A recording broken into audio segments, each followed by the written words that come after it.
Welcome back, ladies and gents, to our League of Legends Top 5 Plays, episode 164. This week features a wide array of different champions we don't see quite often in our show, so I'm really excited to go through these plays with you. Without further ado, let's get into this episode with Mortox 96 on Jinx with a clutch move to turn things around. In the beginning, we see Jinx land Zap on the retreating Ashe, allowing her to get in a bunch of damage, but little does she know the enemy Jax is coming from the flank to gank her. Jax starts up a Z and jumps in, dealing a nice chunk of her health, and then Ashe comes in for the volley, but she flashes it and kites back as he follows closely behind. She knows he's waiting on his leap and reacts quickly to barrier the damage, surprising him and baiting him back as Thresh goes for the hook and pulls him back into tower range. She backs off and goes for the rocket, picking up the kill as Thresh moves up, and then she takes the lantern, securing the double kill in this crazy counter gank play.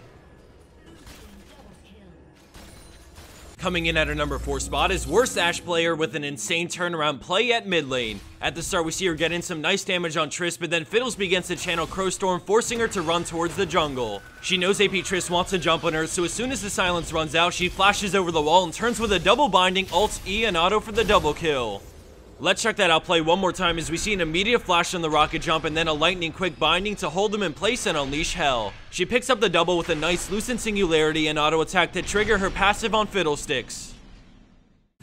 Landing in at 3rd place for this week, we have Stella Nova on Teemo using his global taunt to great success. In the beginning, we see Red Team turn things around and then forcing him to back off and retreat to his mushrooms, and now we see the global taunt take effect. He avoids the binding and then gets slow, but he still manages to flash the laser, going straight onto Olaf for the kill as the enemy Thresh escapes just to die to a mushroom for the double. Now left in a 2v2, they hunt down Nunu with the vision from Bloodsense, slaying the beast and then turning over to Lux to pick up the quad in a clustered fight near Dragon.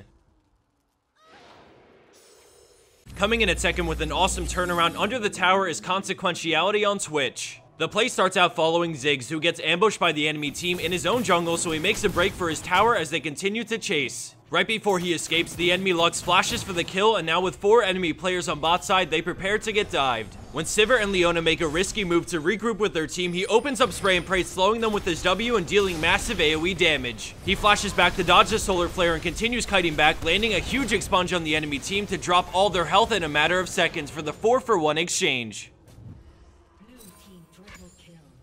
And for our number 1 pro play for this week, we have LTTO on Sejuani with a huge play in a late game team fight. We see them trying to do a sneaky Baron, but the enemy Zed grants vision, so instead LT pulls away and engages on the enemy jungler trying to start a fight. With the ball already on her, she sees an opening to land a 4-man stun into a flash as the shockwave pulls them in into even more CC from Leona, allowing them to crush the enemy team for an immediate 4-for-0 exchange. Although they can't quite finish Ezreal for the ace, this amazing catch on the enemy team is more than enough to secure them Baron and put them in a spot to start taking towers. Let's check that out one more time as we see Sejuani charging in, using the ward to land an epic ultimate and then choosing to flash so that Orianna can shockwave all 4 into the center for Leona to land her ult as well. Hemo play comes right after, but at this point it's already GG. And for the bonus clip of the week, we have Scanta on Vayne with an epic 2v2 at bot lane. As you watch this play, pay close attention to Thresh, who is active at the start, but when he enters the brush, he disconnects from the game, leaving Vayne in a 1v2, even though she doesn't know it yet. Through some quick thinking, she makes the best out of the situation and uses her support for just that. Thanks for watching, everyone. Had a lot of fun making this episode with these plays, and I hope you enjoyed it as well.